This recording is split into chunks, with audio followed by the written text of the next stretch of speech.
Ada sebuah pertanyaan besar, tapi ini sangat jarang terlintas di pikiran banyak orang. Apa itu? Apakah Bapak Jokowi masih punya kaki tangan di PDIP? Pernah nggak kalian mikir begitu? Itulah sekarang yang sedang kupikirkan.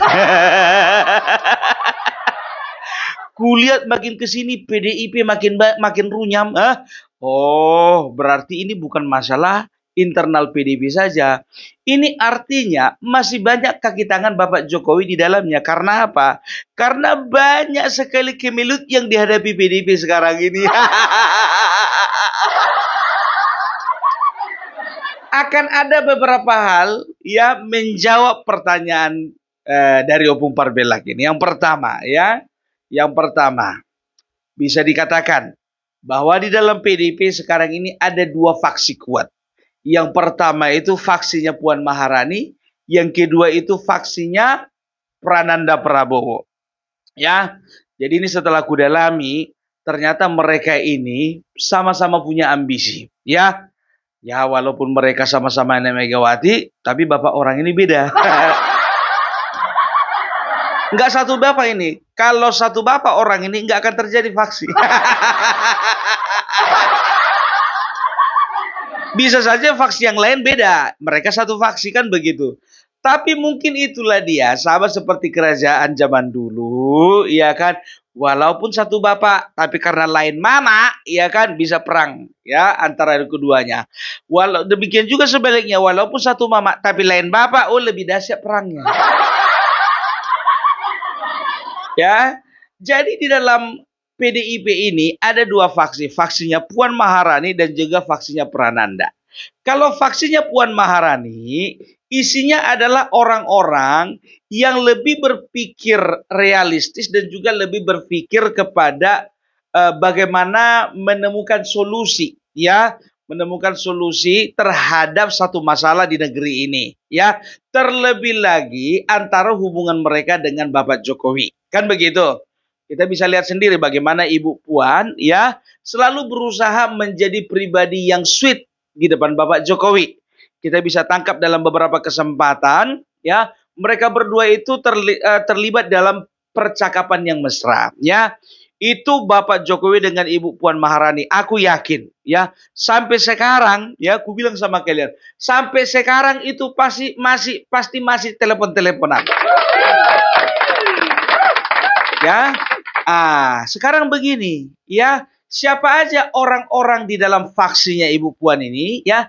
Yang pertama itu Bambang Pacul, ya. Yang kedua itu ada Junimart Girsang. Yang ketiga itu ada Effendi Simbolon. Yang keempat itu ada Ahmad Barasa dan juga yang lain dan sebagainya dan sebagainya dan sebagainya. Nah, kita tahu sendiri, ya, bagaimana perjuangan mereka orang-orang yang disebutkan tadi. Mereka itu sebelum Pilpres 2024 mereka ngotot dan mereka memperjuangkan supaya Puan Maharani lah yang menjadi calon presiden waktu itu. Tapi Ibu Ketua Umum berkata lain. Yang dimajukan Ganjar, makanya 16%. Kalau Ibu Puan Maharani mungkin bisa mendekati angka 35%. Walaupun ujung-ujungnya bakalan berujung kalah, ya kan? Tapi paling tidak terlalu sememalukan Ganjar lah. Ya, itu. Ya, mungkin juga ketika Ibu Puan Maharani ya bertarung kalah dengan Bapak Prabowo, ya paling tidak PDIP masih punya tempat lah. Karena kalau misalnya debat capres antara Puan Maharani dengan Bapak Prabowo, ya, itu nggak akan keluar itu angka 5 dari 10, angka 11 dari 100. Ya, karena kita tahu sendiri Ibu Puan Maharani itu selain berpendidikan, tapi dia lebih punya otak lah daripada si Ganjar. Lebih punya akhlak. Ya. Nah, kubu satu lagi, ya, itu adalah si Prananda Prabowo. Sekarang begini, kalau ku bilang sama kalian, ya, Prananda Prabowo Ini orang-orangnya ini adalah Hasto, ya kan? Setelah itu ada Said Abdullah, setelah itu ada katakanlah Masinton Pasaribu, setelah itu katakanlah ada Deddy Sitorus dan lain sebagainya dan lain sebagainya, ya. Jadi kalian tahu nggak? Tahun 2013 kalian boleh cek di artikel. 2013 yang namanya Prananda Prabowo tadinya nggak pernah sama sekali dia itu muncul ke permukaan, tiba-tiba dimunculkan ke permukaan. Karena apa? Ya, karena dia digadang-gadang sebagai penggantinya Megawati, ya, sebagai putra mahkota, ya. Jadi sebetulnya dari tahun 2013 kawan ini waktu itu masih umurnya 43 tahun, sudah dipersiapkan untuk menjadi penerus dari Ibu Megawati. Walaupun sampai sekarang sudah berlalu 11 tahun, hampir 12 tahun, ya nggak jadi-jadi tuh barang. Kan begitu. Yang jadi pertanyaannya sekarang Ibu Mega arah hatinya kemana? Dua-dua anaknya. Ya kan? Jadi bisa dikatakan ya kalau untuk sekarang PDIP sendiri masih sulit menentukan siapa yang akan menjadi penerus Megawati. Karena apa? Kongres belum mulai. Nantilah kemungkinan besarnya kalau nggak salah bulan Mei orang ini bakalan kongres. Di situ baru kita main tebak-tebakan ya. Main kita, ya kan? Aku pegang siapa, kalian pegang siapa. Itu dia, ya. Jadi bisa dikatakan Hasto sekarang itu kuar-kuar itu bukan cuma bukan nggak ada sebetulnya. Kalau dia, jujur aja aku bilang sama kalian, ya keinginan jadi ketua umum ada, tapi dia pasti akan jaga perasaannya Prananda. Paling tidak, ya kan kalau misalnya dia mendukung Prananda, ya kalau dia jor-joran dukung Prananda, mendorong Prananda untuk maju menjadi ketua umum nanti di Kongres, ya paling tidak dia kebagian lah. Jadi ketua umum lagi, kenapa nggak bisa? Itu kan bukan jabatan pemerintah. Mau 5 periode pun juga Hasto bisa jadi apa nama, jadi sekjen, bisa. Makanya kita bisa lihat ya, orang-orang yang cenderung dekat dengan Mbak Puan Maharani itu biasanya orang-orang yang juga menjaga hubungan dekatnya dengan Bapak Joko Widodo. Makanya kemarin pemecatan terhadap Bapak Joko Widodo yang paling nafsu itu dari kubunya si Hasto.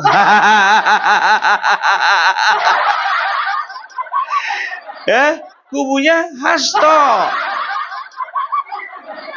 Ya, jadi bisa dikatakan ya masih ada kaki tangan Bapak Jokowi di sana. Karena apa? Karena Bapak Jokowi sendiri pun ya sampai tanggal 4 Desember kalau tidak salah, beliau itu masih memegang kartu PDIP. Artinya apa? Dia ingin memberikan isyarat bahwasanya ya PDIP masih punya kesempatan untuk memperbaiki diri dan masih punya kesempatan untuk tetap menjadi ranking 1 kalau PDIP boleh meyakinkan Bapak Jokowi ya ada rekonsiliasi di antara mereka berdua. Nah, sekarang kan rekonsiliasinya kan ya itu kan bisa dikatakan mustahil ya karena sudah ditetapkan Bapak Jokowi sudah dipecat. Nah, maka kita akan tahu bagaimana nasib PDIP selanjutnya. Betul, serius aku nggak ngomong apa ini, nggak ngomong mengada-ada ini. Nah, sekarang begini ya, dan juga kemarin kan Hasto mengatakan bahwasanya dia mengancam dia akan membeberkan skandal-skandal dari pejabat negara. Ya, aku yakin skandal-skandal pejabat negara yang dia akan beberkan, dia ancam untuk beberkan, itu pasti yang ada kaitannya dengan Bapak Jokowi. Pasti, karena apa? Musuh utama orang ini kan sekarang Bapak Joko Widodo. Nah, masalahnya skandal itu terjadi pada masa pemerintahan Bapak Jokowi. Nah, sekarang Bapak Jokowi ya waktu berkuasa itu sama-sama berkuasa dengan PDIP. Dan aku yakin ya skandal-skandal pejabat negara yang sedang dipersiapkan si Hasto, ya, itu masih erat hubungannya dengan PDIP. Dan dia akan bongkar ya pejabat-pejabat negara ya walaupun pejabat negara itu masih napasnya napas PDIP, tapi yang termasuk kaki tangan Bapak Jokowi. Sekarang secara politik, ku bilang sama kalian, ya, secara politik adalah hal yang wajar, hal yang normal ketika salah satu penguasa dan juga lingkarannya, ya, memerintah, mereka akan berusaha bersih-bersih dengan penguasa sebelumnya. Itu pasti, ya. Makanya yang ditakutkan kubunya Hasto Kristianto dan juga kita nggak boleh, kita tidak bisa munafik, kita tidak bisa menutupi bahwasannya ya baik mereka yang ada di yudikatif, di legislatif dan juga di eksekutif ya mereka itu sekarang jadi incaran.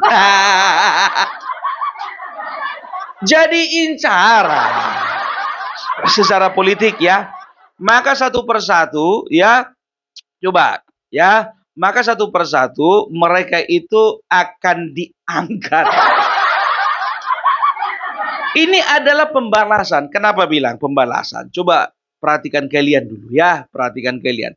Effendi Simbolon ya, itu adalah salah satu pentolan dan juga bisa dikatakan gacuannya Mbak Puan Maharani ya. Termasuk juga salah satu orang yang dipecat. Dan aku yakin dari antara 27 orang yang dipecat kemarin ya, itu Effendi Simbolon bukan satu-satunya orang yang masuk di dalam faksinya Ibu Puan. Ya, pasti ada beberapa orang ya yang masuk ke faksinya Ibu Puan ya. Kenapa bilang? Karena aku tahu ada di beberapa calon di daerah ya dan juga beberapa pengurus di daerah sudah jelas-jelas ya misalnya calon yang diusung itu dari partai PDIP itu calon yang A ya, sementara calon yang B itu diusung partai yang lain kan begitu. Nah, ada beberapa pengurus ya partai ya baik itu di kabupaten ataupun di provinsi ya mereka itu menentukan pilihan sesuai dengan apa yang mereka anggap akan menang. Makanya mereka itu membelot dari pilihan ketua umum atau dari pilihan partai. Contohnya, aku nggak mengada-ada. Kabupaten Toba, ya Kabupaten Toba tentu bahasa itu, ya Kabupaten Toba di kampungku itu, ya bisa dikatakan pentolannya saja waktu itu salah satu calon bupati ya dari partai PDIP, tapi beliau mengajak masyarakat untuk memilih calon dari yang bukan partai PDIP. Siapa itu? Calon gubernur Bobi Nasution, kebetulan menang. Ya, itu dia melihat bagaimana yang mana yang bakalan menang dan mana pilihan hati mayoritas masyarakat kan begitu. Nah, sampai sekarang namanya belum dicoret. Belum dicoret. Itu makanya gue bilang, ya kan. Jadi kita nggak tahu bagaimana sebetulnya pola ya mereka di dalam memilih orang-orang yang dipecat. Coba kemarin tersangkut dengan Masinton Pasaribu, tidak mau mendukung Masinton Pasaribu. Itu 4 politisi PDIP dipecat. 4 anggota DPR itu apa-apanya. Ya, jadi itu dia Masinton ini arahnya kemana? Ini orangnya Hasto ini, orangnya di Sitorus ini, ya. Jadi makanya orang-orang yang berseberangan dengan mereka itu dibabat habis. Dibabat habis. Yang berseberangan mereka itu ya bisa dikatakan mereka mungkin salah satu barisannya Puan Maharani. Kan begitu. Nah, Mbak Puan Maharani ini tidak terlalu vulgar melakukan perlawanan. Karena apa? Karena beliau sendiri kan sekarang jadi ketua DPR ya. Dan juga bisa dikatakan beliau ini diancang-ancang untuk calon presiden nanti. Kita nggak tahu juga calon presiden nanti entah si Pranandanya. Yang penting sekarang dia jalani dulu perannya sebagai ketua DPR. Kan begitu. Nah, Bapak Joko Widodo sendiri ya, itu bisa dikatakan baik di kalangan elit pusat ataupun yang ada di provinsi dan juga di kabupaten, itu bisa dikatakan masih ada saja yang simpati dengan Bapak Jokowi. Kan begitu. Hanya saja mereka tidak berani menentukan sikap karena apa? Karena mereka masih menjaga karir politik mereka yang ada di PDIP, kan begitu. Tapi kita lihat sendiri bagaimana ya tokoh-tokoh sentral PDIP yang ada di kota Solo, yang ada di Jawa Tengah, ada beberapa daerah lainnya, dengan rasa percaya diri dan juga tidak peduli mereka mau didisiplin seperti apa dari partai, mereka menentukan bahwasanya mereka mendukung calon yang tegak lurus dengan Bapak Jokowi. Itu dia. Apalagi Jawa Tengah. Jujur saja bro, Jawa Tengah itu kandang banteng kemarin. Karena apa? Bukan karena Megawati, tapi di situ ada calon potensial dan bisa dikatakan calon terbaik dari PDIP. Mbak Puan itu dapilnya Jawa Tengah. Ya, setelah itu Mas Bambang Pacul itu dapilnya Jawa Tengah. Setelah itu ada Pak Utut ya, Mas Utut Widianto itu juga dapilnya Jawa Tengah. Inilah pemegang suara terbanyak di Jawa Tengah. Dan Jawa Tengah itu jangan kalian pura-pura lupa, itu kampung Bapak Jokowi. Ya, makanya Bapak Jokowi ya itu betul-betul menampakkan wujud aslinya ya di Jawa Tengah ya. Karena apa? Karena dia pernah membanggakan Jawa Tengah ya. Dia membanggakan Solo, dia membanggakan Kebumen, dia membanggakan Purbalingga, dia membanggakan apa namanya daerah-daerah yang lainnya itu ya. Makanya sekarang ya mereka itu lebih dekat hatinya kepada Bapak Joko Widodo daripada PDIP. Itu yang pertama. Tapi khusus untuk orang dalam sendiri yang ada di PDIP Jawa Tengah ya, di beberapa DPC bisa dikatakan mereka itu juga hatinya kebanyakan kebanyakan hatinya itu isinya Bapak Jokowi bukan Megawati. Makanya ketika Pilpres kemarin mereka itu kebanyakan tegak lurus dengan Bapak Jokowi bukan dengan Megawati. Karena mereka sendiri juga ini pasti jadi bahan perbincangan bahwasanya ya Bapak orang-orang seperti Mbak Puan, Bambang Wuryanto, Mas Utut itu mereka itu adalah orang-orang yang santun terhadap Bapak Jokowi ya, yang masih menjaga relasinya dengan baik dengan Bapak Jokowi. Jadi otomatis ya para pengikutnya itu pun melihat sinyal itu dan mereka melihat bahwasanya kita akan memilih presiden dan calon presiden dan wakil presiden ya yang tegak lurus dengan Bapak Jokowi.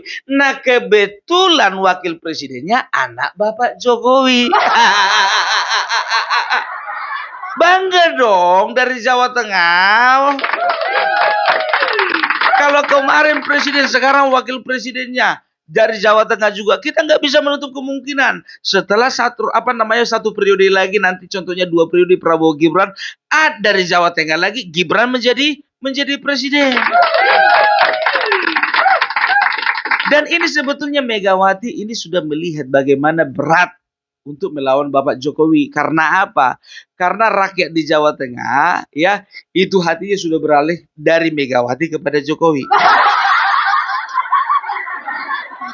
Itu dia. Jadi bisa dikatakan yakin kalian ya anggota DPR yang ada di Jawa Tengah dan juga setiap DPC yang ada di kabupaten ya itu tidak ada kaki tangan Jokowi. Oh, nggak percaya. Pasti ada. Jadi biar tahu kalian, kaki tangan Bapak Joko Widodo, aku yakin bukan cuma ada di Jawa Tengah, tapi juga ada di Jakarta, ada Jawa Barat, ada di Sumatera Utara, ada juga di daerah-daerah lainnya, apalagi Jawa Timur. Udah clear ya. Ya, jadi hati-hati. Hati-hati PDIP kalau memang melanjutkan apanya manuvernya ya, manuver liarnya ya, semakin kalian obrak-abrik Bapak Joko Widodo, yang hancur bukan dia tapi kalian. Serius.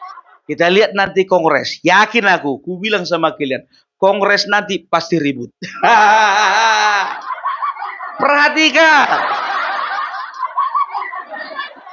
Ya, kalian kira Prananda itu gak berambisi menjadi ketua umum? Wow, berambisi.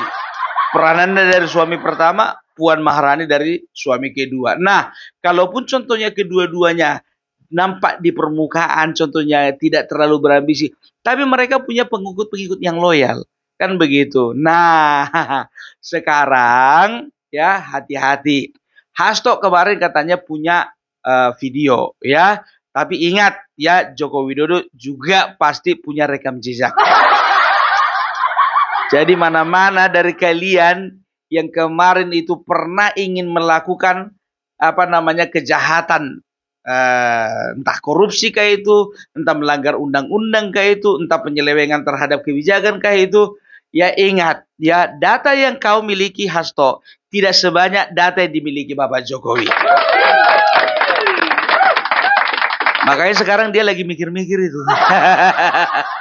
Oke, jadi itu dulu dari Opung Parbelak. Salam NKRI, NKRI harga mati.